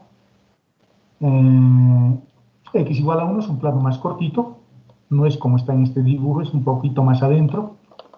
Y igual a 0 será el plano XZ, y y igual a 2 es la altura del cilindro. Lo que voy a hacer es construir su propia geometría intrínseca para este cilindro, y a partir de eso voy a calcular su área utilizando elementos de área. Lo que necesito, ¿qué es lo primero que necesito? Tener sus ecuaciones de transformación. Pero esta es una superficie porque quiero hallar un área, el área de una parte de esta región. Por lo tanto, será un espacio vectorial de dimensión 2, no de dimensión 3. Sería un espacio vectorial de dimensión 3 si yo hallo un volumen, pero acá quiero hallar un área. Por lo tanto, debo construir un espacio vectorial de dimensión 2 curvo, que tenga la forma de este cilindro con esta ecuación. Por lo tanto, voy a construir sus ecuaciones, o vamos a hallar sus ecuaciones vectoriales, o su ecuación vectorial, o sus ecuaciones paramétricas. Para hacer eso, voy a dibujar en el plano XZ la circunferencia, esta que veo acá, o esta que está acá. En ese plano que se llama el plano XZ voy a dibujar esa circunferencia. Acá está. En esa circunferencia necesito, me voy a apoyar en las cilíndricas, porque esa figura, esa región tiene forma cilíndrica, pero ya no va a ser un cilindro que se esté desarrollando sobre el eje Z, va a ser un cilindro que va a crecer a lo largo del eje Y. Por eso su intersección, su traza en el plano XZ es una circunferencia. Entonces tengo dos formas para medir el ángulo, porque ya no estamos en el plano XY. El ángulo lo puedo medir respecto al eje X. Respecto al eje X. Entonces, cuando este vector esté sobre el eje X, el ángulo valdrá 0 y dará una vuelta completa. Y la otra es medirlo respecto al eje Z. Es otra forma válida también, si lo mido respecto al eje Z. Por lo tanto, el ángulo valdrá 0 ahí y 2pi cuando dé una vuelta completa. ¿De acuerdo? Entonces tengo dos formas. Yo digo, lo voy a medir sobre el eje X porque por tradición, digamos, a mí me gusta el eje X. Por lo tanto, mi eje de referencia, mi eje polar, entre comillas, va a ser el eje X. Y con eso puedo deducir sus ecuaciones de transformación. Las ecuaciones de transformación van a ser R seno de θ, Y va a ser Y nomás, y Z va a ser R coseno de θ, Z. Fíjense que a X lo estoy midiendo respecto, a ver, con estas ecuaciones de transformación, ¿dónde estaría este ángulo? Mejor así. ¿Dónde estaría el ángulo? ¿Lo estoy midiendo respecto al eje X o lo estoy midiendo respecto al eje Z? Este ángulo estaría aquí, ¿no? Creo, ¿o no? A ver qué dicen. Fíjense, analicen esas ecuaciones de transformación y díganme sobre qué eje estoy midiendo. ¿El ángulo está ahí o está aquí? Ingeniero, ¿está sobre el eje Z? A ver, si lo estoy midiendo respecto al eje Z, Z lo tendríamos que medir con un coseno. Y a Y lo tendría que referir como el cateto opuesto, que es el seno. Perfecto. Lo estamos midiendo de esa forma. Mi ángulo estaría, creo, por ahí. Ahí. Lo estoy midiendo respecto al eje Z. Por eso X va a ser el cateto opuesto con el seno. Y va a ser Y nomás, porque esa es la altura. Y para encontrar Z va a ser el cateto adyacente. Por lo tanto, lo estoy midiendo respecto al eje Z. Si lo hubiese medido respecto al eje X, sería al revés. Aquí tendría un coseno y aquí tendría un seno. Es válido también, pero hay que tener cuidado con los ángulos. Estoy construyendo su geometría intrínseca. El radio va a valer 4, porque voy a agarrar estas ecuaciones de transformación. Fíjense que en estas ecuaciones de transformación, R, θ y Y son tres variables. Eso querría decir que no solo me voy a mover sobre la superficie, sino también tendría la posibilidad de entrar dentro de la superficie. Ir hasta el origen de coordenadas, por ejemplo. Pero eso no sucede, porque yo quiero hallar un área, el área de esto, el área de la parte del cilindro únicamente. Por lo tanto, el radio tiene que permanecer constante. Para hallar el radio, lo único que tengo que hacer es reemplazar X y Z en la ecuación y encontrar que el radio vale 2. Aunque lo podíamos haber visto por simple inspección, ¿no? Pero lo que normalmente haríamos sería eso. Reemplazar X y reemplazar Y con estas ecuaciones de transformación. Fíjense que no hay Y y de ahí obtenemos que el radio vale 4. Perdón, el radio vale 2. Con eso, ¿qué hago? Elimino una variable. Elimino la variable radio. porque me estoy moviendo sobre la superficie. Voy a hacer una medición intrínseca sobre la superficie. Por lo tanto, mis ecuaciones de transformación, que en principio eran estas, genéricas, bien genéricas, los he vuelto ya específicas. Ya tengo una geometría sobre la propia superficie. La superficie siempre tiene un radio 2. Como estamos queriendo encontrar esa superficie, pero no utilizando coordenadas cartesianas rectangulares, sino medir sobre la propia superficie, lo que voy a hacer es construir su métrica.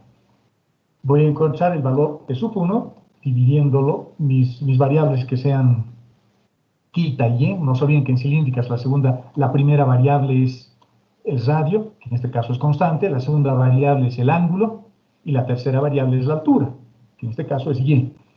Por lo tanto, el sub 1 va a ser la derivada de estas tres componentes respecto de θ. X respecto de θ es coseno de θ en la dirección de y va a ser 0, y en la dirección de k tenemos menos 2 seno de θ en la dirección de k. Ya tengo el primer vector natural de su propia geometría. La otra variable es y, pero y solamente hay en la variable y. X no depende de y z no depende de y, por lo tanto, el segundo vector es simplemente j. El módulo de este vector, del vector E sub 1, es 4. Lo encontramos haciendo E sub 1 escalarmente con E sub 1. Y su resultado es 4. En otras palabras, esto elevado al cuadrado más eso elevado al cuadrado. 4. Y el módulo del otro vector, o el producto escalar, en realidad, no el módulo, el producto escalar, E sub 1 con E sub 1 o E sub 2 con E sub 2, es 1. Y es una métrica ortogonal porque E sub 1 escalarmente con E sub 2 me da 0. Su métrica es 4, 0, 0, 1. ¿De acuerdo? Mi elemento de área. Fíjense, ya voy a empezar a construir mi elemento de área. En el elemento de área, mis variables de integración van a ser θ y y. Θ y y. Por lo tanto, θ está asociado a la variable 2 y y está asociado a la variable 3. Mi elemento de área, por lo tanto, va a ser esto, porque me estoy moviendo sobre el cilindro. Estoy viendo esto para que se den cuenta, si es que no me estoy explicando bien. Estoy viendo mi elemento de área. Esto estoy viendo. Esto estoy viendo. Y en este caso estoy viendo esta última ecuación, porque mis variables son θ y c. Y perdón, y creo que era una variable y la otra era θ. Volvamos a nuestro ejercicio. Veamos. Las componentes que tengo, en otras palabras, para que nos demos cuenta, para que no estemos viendo ahora qué variable voy a utilizar, para que nos demos cuenta, los elementos del tensor métrico que tengo son el 21 y el 22, estos. Por lo tanto, estoy hallando el elemento de área 3, porque las variables que voy a usar para integrar son θ y y. La otra variable, que sería el radio, es la que permanece constante. ¿De acuerdo? Es la manera de darse cuenta, para que ustedes sepan cuál es la variable y no tengan todo el tensor métrico y no sepan qué es lo que están hallando, y no sepamos qué es lo que estamos hallando. Entonces me fijo simplemente cuáles son las variables que estoy usando, la variable 1 y la variable 2. Muy bien, como estoy usando la variable 1 y la variable 2, a partir de esas variables, a partir de estos elementos, el G11, el G22 y el G12, tengo que construir mi elemento de área. Y este me está diciendo quién es la variable de integración. Para este ejercicio que estamos resolviendo, la primera variable de integración era el ángulo. Perfecto, aquí está el ángulo. La otra variable era y. Perfecto, aquí está y. ¿De acuerdo? Es lo que tienen que fijarse y analizar un poquito antes de usar el elemento de área. Y ya está. Luego tengo que utilizar o calcular esta cantidad que tengo aquí adentro, ¿no? G sub 11 vale 4, G22 vale 1 y el G12 vale 0. Su elemento de área es esto. Reemplazando mis datos, porque ahora ya tengo que hallar un área, la variable ángulo va a variar de 0 a pi sextos. ¿De dónde ha salido pi sextos? Porque no estoy calculando desde 4, ¿no? Estoy hallando desde 1. El área de Stifton nomás estamos calculando. Fíjense que en el ejercicio que nos han pedido, X variaba desde 1 hasta 0. Bueno, no puedo introducir ese arco acá. Tal vez si le hago un espacio. Y ahora sí podamos introducir solo de ahí a ahí. Ese es el área que estoy calculando, solo esa partecita. Entonces lo único que he hecho es medir ese ángulo o calcular ese ángulo que vale pi sextos. El ángulo varía de 0 a pi sextos, vale decir, desde 0, porque no estoy bien, estamos midiéndolo desde el eje Y, perdón, desde el eje Z, desde 0 hasta pi sextos. Ese ángulo. Estamos midiendo así. En cambio, si hubiese utilizado el eje X como eje de referencia, el eje X, ahí hubiese sido diferente, ¿no? El ángulo hubiese sido diferente. Entre el eje Z, en este caso, es bastante útil, ¿ya? Porque estoy midiendo desde 0 el ángulo, porque lo estoy midiendo desde Z, hasta pi sextos, que es cuando X vale 1. Y la variable Y es la altura, que en este caso, al estar echado, varía desde 0 hasta 2. En cambio, el otro ángulo, el ángulo que estamos usando, la otra variable, mejor dicho, lo estamos midiendo desde 0 hasta pi sextos. Fíjense, les estoy mostrando gráficamente cómo estamos haciendo variar el ángulo. De 0 a pi sextos. Bueno, hasta acá más, ¿no? Hasta x igual a 1. De 0 a pi sextos. En cambio, y varía desde 0 hasta 2. Geometría intrínseca nuevamente. Y fíjense que la integral se ha vuelto bien sencillo. ¿De qué otra forma podría haber calculado esto? Podría haber calculado proyectando, o proyectándolo o utilizando la forma vectorial de la superficie. Cuando usaba la forma vectorial, posiblemente ahí estaría en una geometría extrínseca, porque estaría embebiendo, incrustando en el sistema cartesiano x y z el área que quiero calcular. ¿De acuerdo? Así calculo el área ahora de cualquier superficie utilizando la propia forma de la superficie. Veamos otro ejemplo con una geometría un poco más compleja. Vamos a suponer que tengo esta métrica. Fíjense, es una métrica totalmente riemanniana, ya no es cartesiana, rectangular, ya no es ortogonal, ya no es unitaria. Esta métrica es una métrica totalmente irregular, complicada la métrica. Y me piden hallar la longitud del arco de esta curva sobre esta métrica, expresada en dicha métrica. Y para t variando de 0 a 1. ¿Qué es lo que voy a hacer? Lo que voy a hacer es apoyarme en su métrica. Fíjense que voy a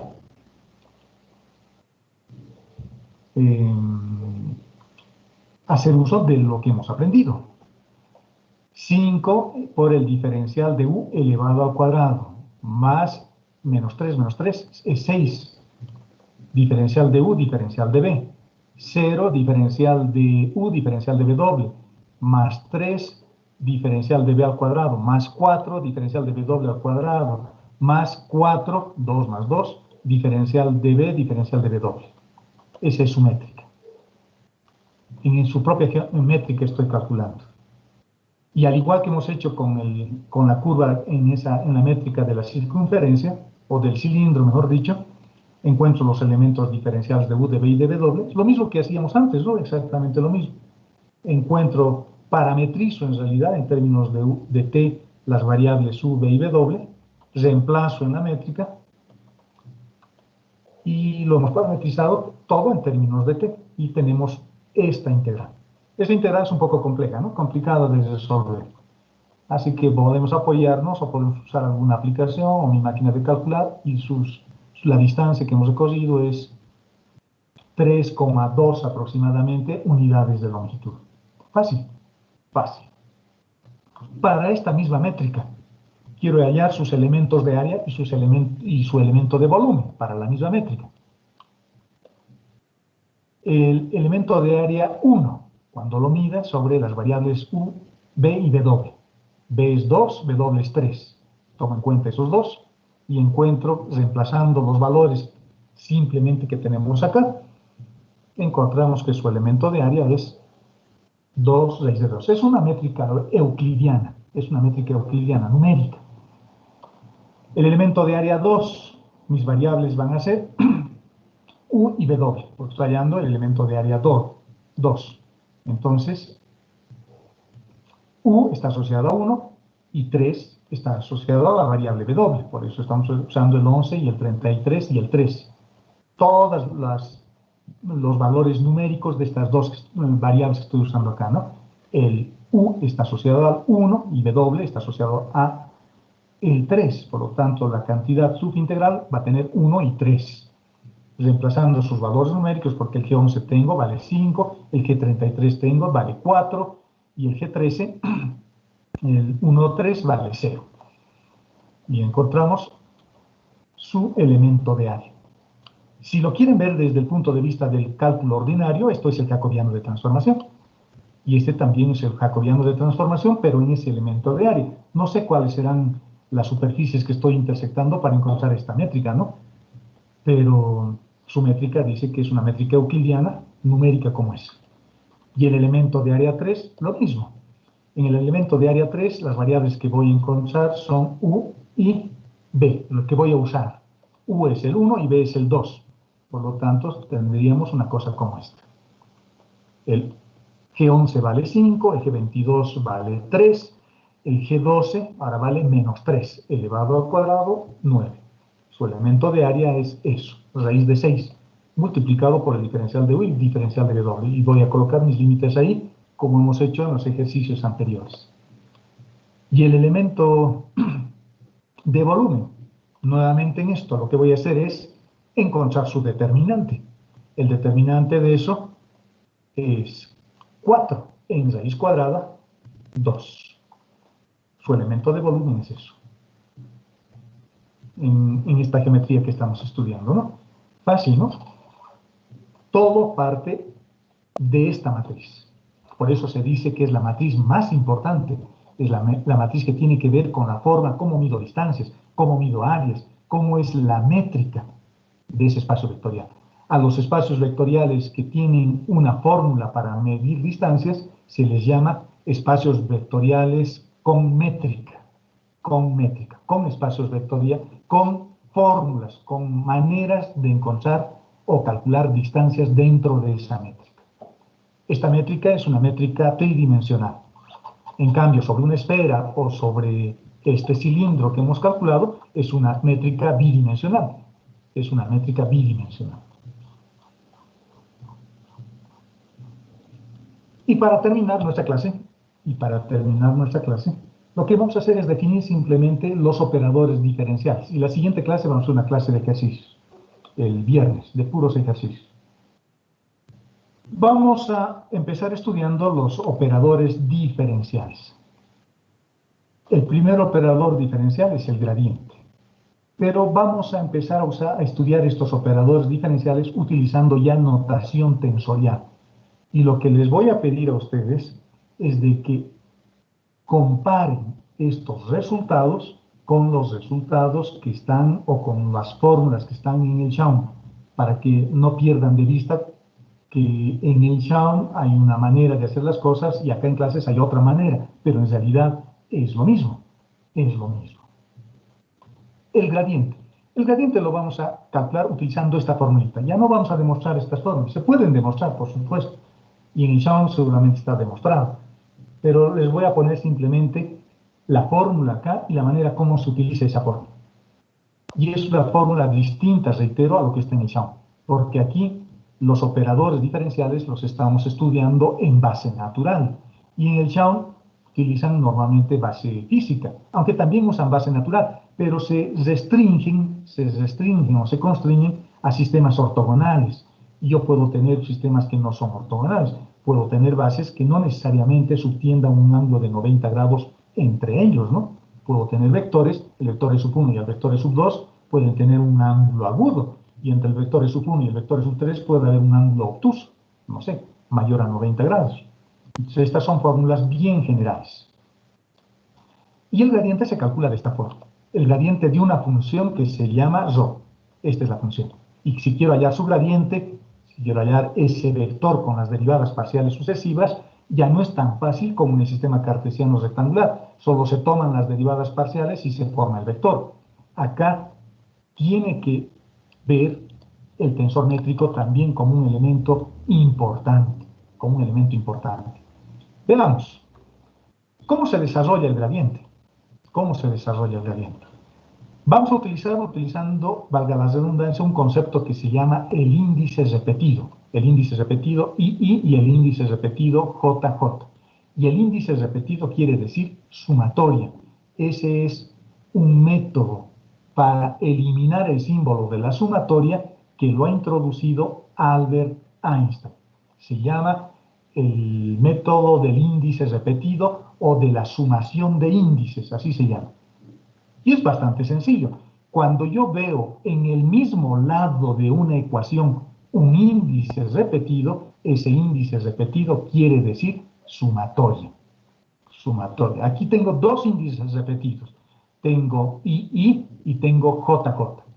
Para hacer el desarrollo de la expresión, lo que tengo que hacer es sumatoria en ambos índices. Y hay que hacerlo de manera ordenada para no confundirnos. Por ejemplo, voy a hacer sumatoria primero en el índice I. Entonces estoy haciendo sumatoria. I va a valer 1. 1, 1, más 2, 2, más 3, 3. Estoy haciendo una sumatoria para todo este término sobre el índice I. Y la sumatoria que queda es esto. 1, 1, 2, 2, 3, 3. Y estoy asumiendo que este es un vector en el espacio. Por esto estoy haciendo sumatoria de 1 a 3. Si este fuese un vector en el plano, estaríamos haciendo sumatoria de 1 a 2. Me quedaría hasta aquí. Sin eso, me quedaría hasta ahí. ¿De acuerdo? Pero en estos términos que aparecen, después de haber hecho la sumatoria, sigo encontrando sumatoria de índices repetidos. Por ejemplo, J, hay un índice repetido. Entonces tengo que hacer para ese término, otra sumatoria, haciendo que J varíe de 1 a 3.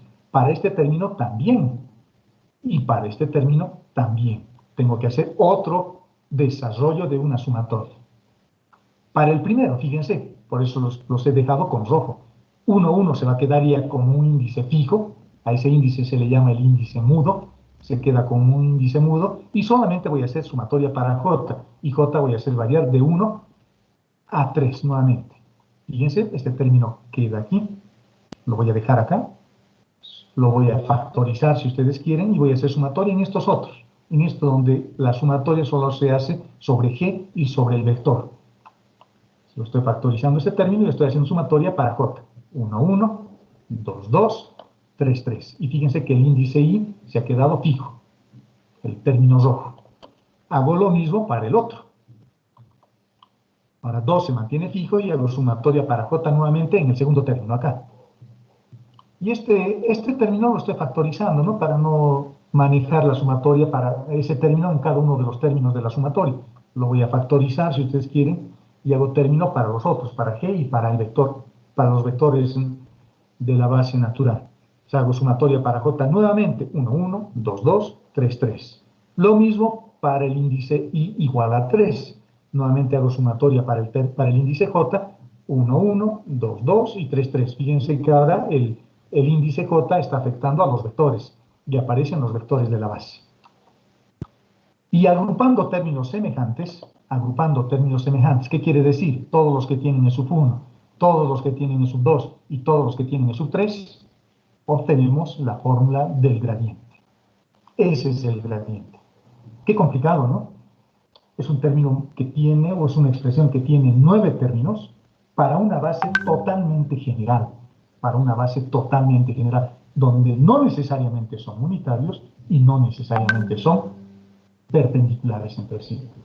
Y ojo, cuando yo calculo o quiero hallar un gradiente, no utilizo el tensor métrico fundamental, sino utilizo los segundos coeficientes métricos. Por lo tanto, tengo que hallar el tensor métrico fundamental y hallar luego su inversa. Y con esa inversa recién calculo el gradiente. ¿Qué pasa si la métrica es ortogonal? Si la métrica es ortogonal, los términos cruzados se anulan. Se va a anular este, por ejemplo. Se va a anular este.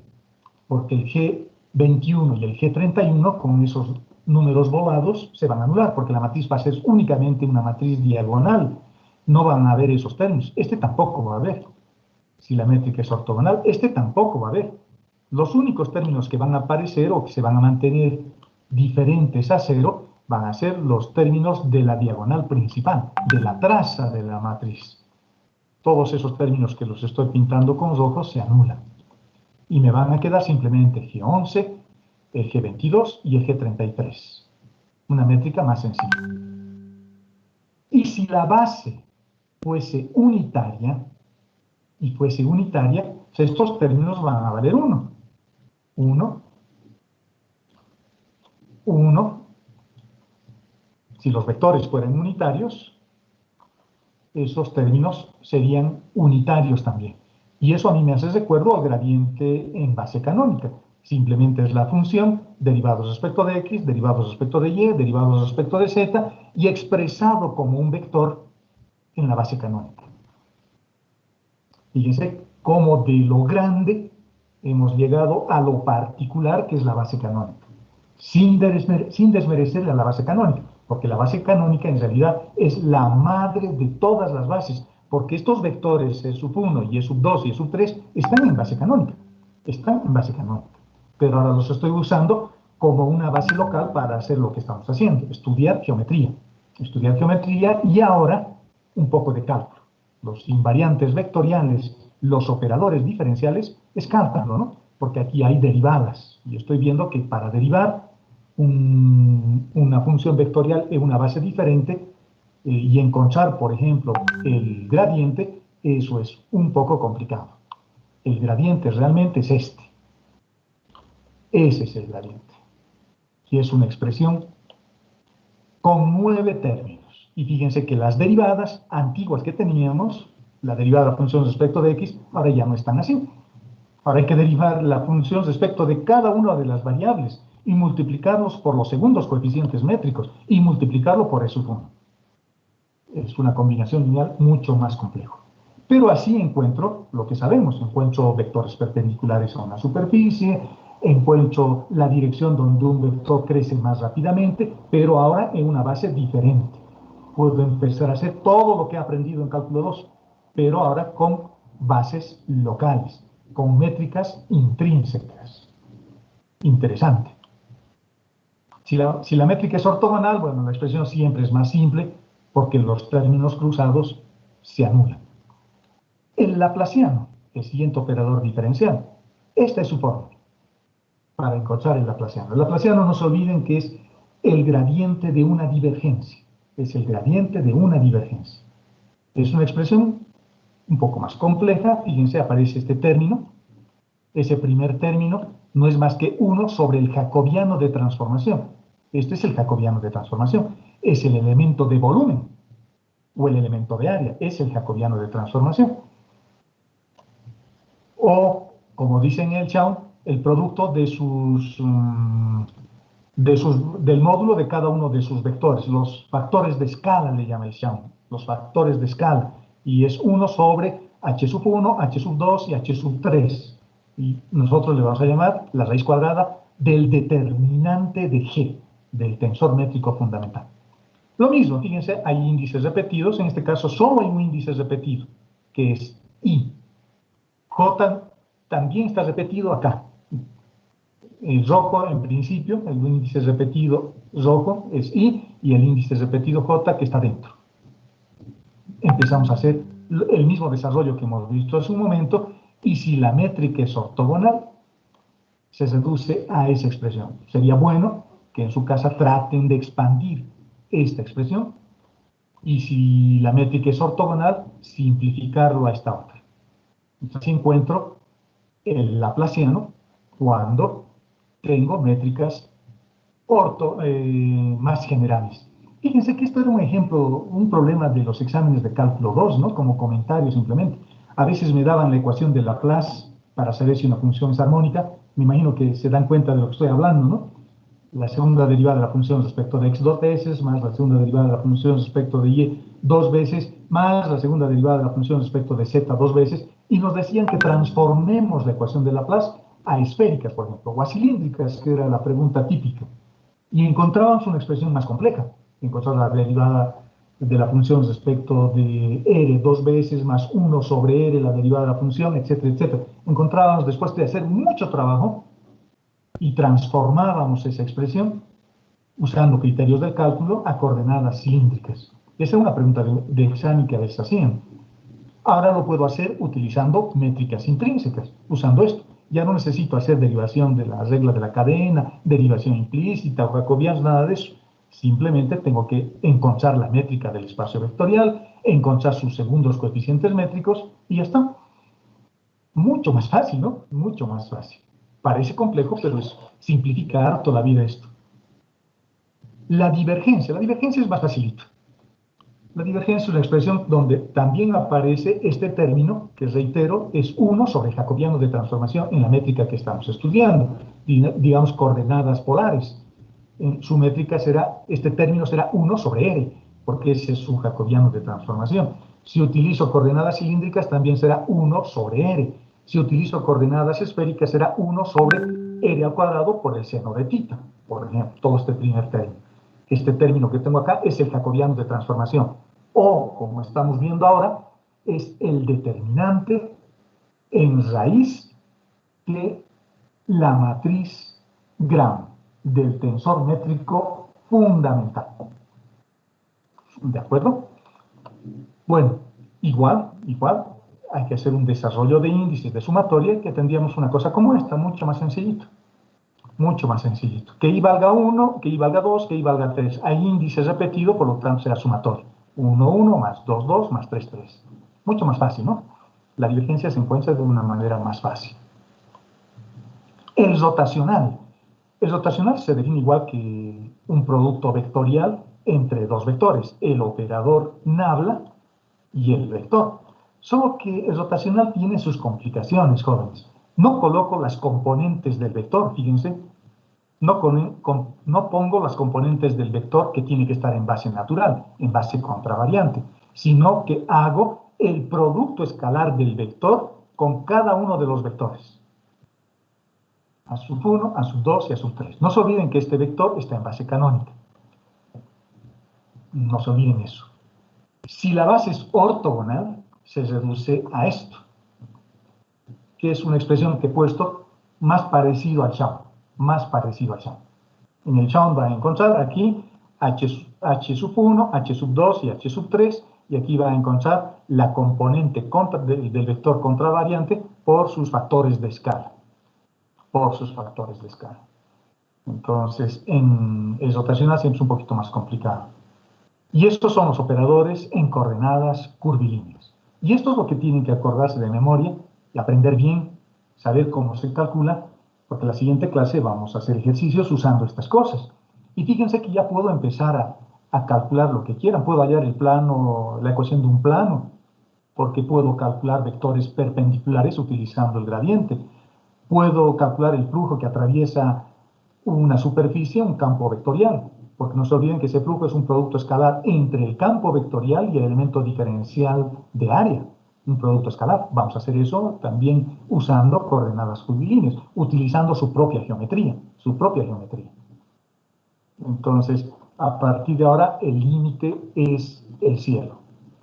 Repasen estas cosas de los operadores diferenciales, jóvenes. He querido hacerlo rápidamente así, porque estos operadores diferenciales que tenemos acá, la divergencia, el rotacional, el laplaciano, el gradiente, que está en notación tensorial, vamos a utilizarlos en la siguiente clase para resolver ejercicios, problemas de aplicación, flujos y cualquier otra cosa.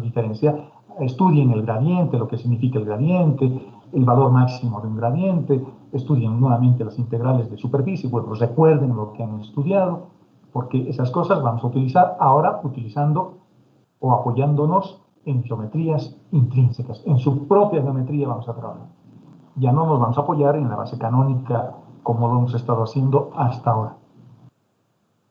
Aunque de fondo, como un ruido de fondo, está la base canónica, ¿no? Porque estos vectores están en base canónica, sub 1, sub 2 y sub 3. No terminamos de separarnos de la base canónica, pero nos vamos a mover ahora sobre su propia geometría. ¿De acuerdo, jóvenes?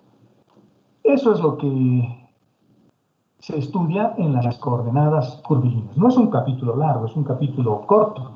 Un capítulo corto. Lo interesante es entender lo que estamos haciendo. En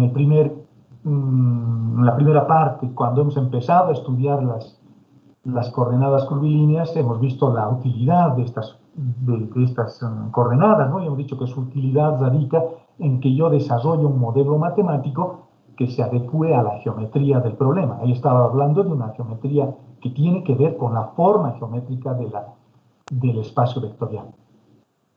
Y esa geometría me permite definir estas geometrías intrínsecas, estas geometrías que desarrollan su propia matemática en función de la forma que tiene la superficie. Fíjense que a partir de ahora ya puedo hacer cualquier cosa.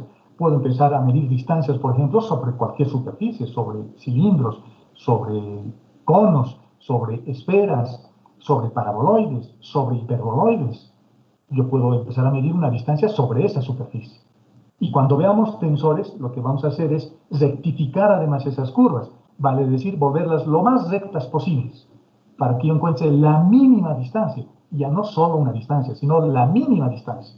Y esa mínima distancia se llama geodésica, la geodésica. De eso se trata el análisis vectorial y tensorial. Y si ustedes se fijan, estamos estudiando geometría, una geometría con unas herramientas que vienen del análisis matemático, del cálculo, del álgebra, de la geometría propiamente dicha, para construir esto que es hermoso, ¿no? Es lindo. Estudiar geometrías más allá de las geometrías planas. Nuestra vida es un sistema cartesiano rectangular. Hasta ahora nos hemos movido siempre sobre un plano. Por eso la distancia es pitagórica, por eso es el módulo de un vector tan fácil como las componentes elevado al cuadrado, medir distancias en esa geometría es fácil. Pero ¿qué pasa ahora si mi universo matemático ya es curvo? Me muevo sobre una esfera, me muevo sobre un cono, me muevo sobre cualquier superficie irregular, o que tenga valles y cumbres, ¿no? Entonces, cuando yo me muevo sobre esas geometrías, estudio lo que han desarrollado Gauss y todos esos matemáticos semidioses que caminaban en la Tierra en forma de hombres, ¿no? Ok, jóvenes, ¿alguna duda antes de terminar nuestra clase? Parece que ninguna. O se han quedado mudos o de miedo. Bueno, si no hay consultas, si no hay preguntas de lo que hemos hecho, ahora por su cuenta ya pueden incluso hacer sus propios ejercicios, sus propios problemas. Eso es lo bonito de esto, ¿no? Ya pueden decir, a ver, ¿cómo mediré la distancia sobre un cilindro? ¿Cómo mediré la distancia sobre una superficie Z igual a XY? Es una superficie que se parece un poco al paraboloide hiperbólico. Es una superficie que en inglés le llaman saddle. Podríamos empezar a encontrar su métrica sobre esa superficie y hallar una distancia sobre esa superficie. En realidad tenemos ahora una visión mucho más amplia de la geometría y las posibilidades que me da esto que se llama la geometría diferencial, que lo estamos estudiando desde cálculo 2.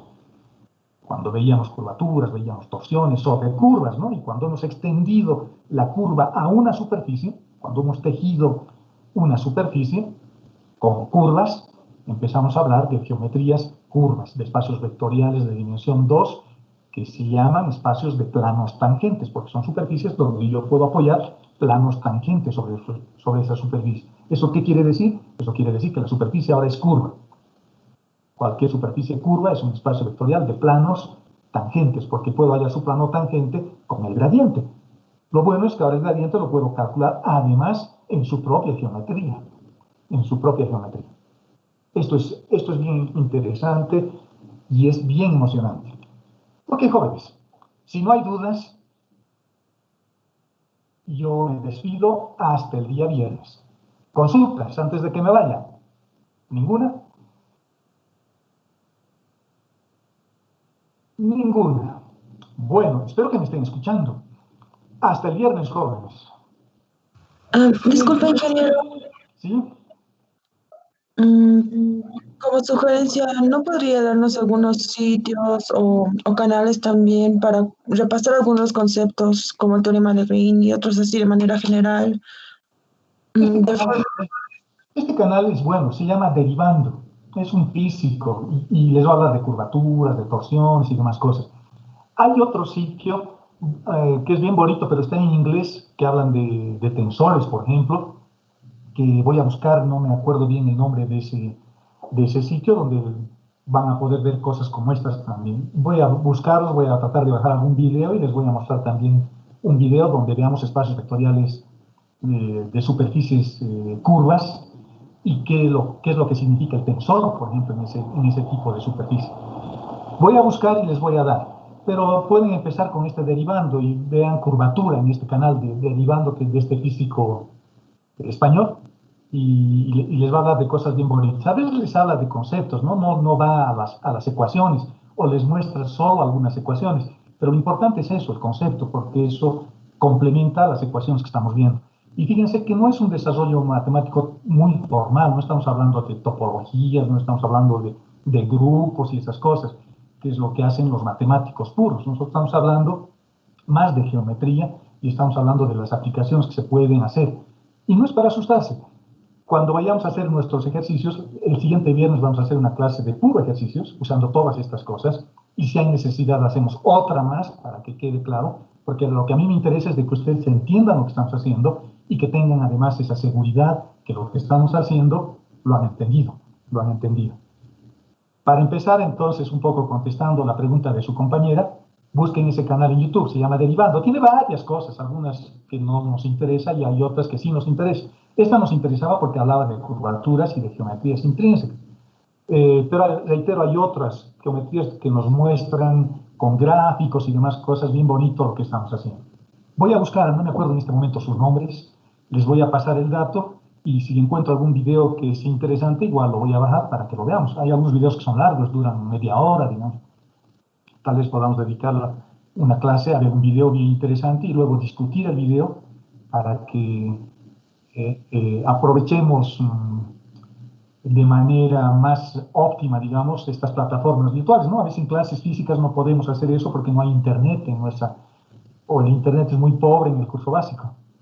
Pero aprovechando, digamos, nuestra ausencia y que todos estamos conectados a una computadora y yo pueda bajar un video, les puedo mostrar cosas como estas que les va a hacer que les guste más esto que estamos estudiando. Análisis vectorial y tensorial es una materia bien bonita, porque habla de geometría, jóvenes.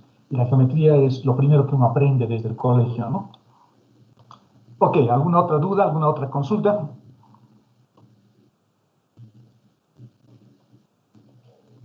Y Damaris Dayana Sarmiento, una señorita, una joven, nos dice, Khan Academy también es bueno. Y vean, por ejemplo, el gradiente, la divergencia y estos espacios, es interesante cómo lo ponen. Esta academia también es buena, la Academia Khan. Hay en español y hay en inglés. El que está en inglés es un poquito mejor, a veces en español no lo traducen bien. Pero hay otros dos que me gustan a mí mucho que están en inglés. Los voy a buscar, pero no me acuerdo bien el nombre ahora. Y a veces entro a esos canales para estudiar, ¿no? En vez de ver la novela de las 12, me pongo a ver cosas de geometría. Es más interesante. Para mí, por supuesto. ¿Alguna duda más, muchachos, antes de que me vaya a almorzar? Ingeniero, ¿cuándo subirá el documento que hemos avanzado hoy día? No sé si ya lo he subido. Creo que ya está. No, lo ha subido, pero solo tiene hasta cierta parte. Hay una parte que le falta de los ejercicios. Es el mismo documento, pero lo he subido sin el que tiene superficies intrínsecas, creo, ¿no? Ese que hemos hecho del ejemplo de la curva sobre el cilindro. Creo que no tienes... Me voy a fijar, y si no, lo subo después del almuerzo, por favor. Ya, está bien, ingeniero, gracias. ¿De qué? Ok, muchachos, entonces, un abrazo, se cuidan y nos vemos el viernes. Está bien, ingeniero, hasta el día viernes. Se cuida usted también. Hasta luego, ingeniero. Gracias, Damaris. Gracias, Nancy. Gracias. Hasta luego, Inge. Nos vemos.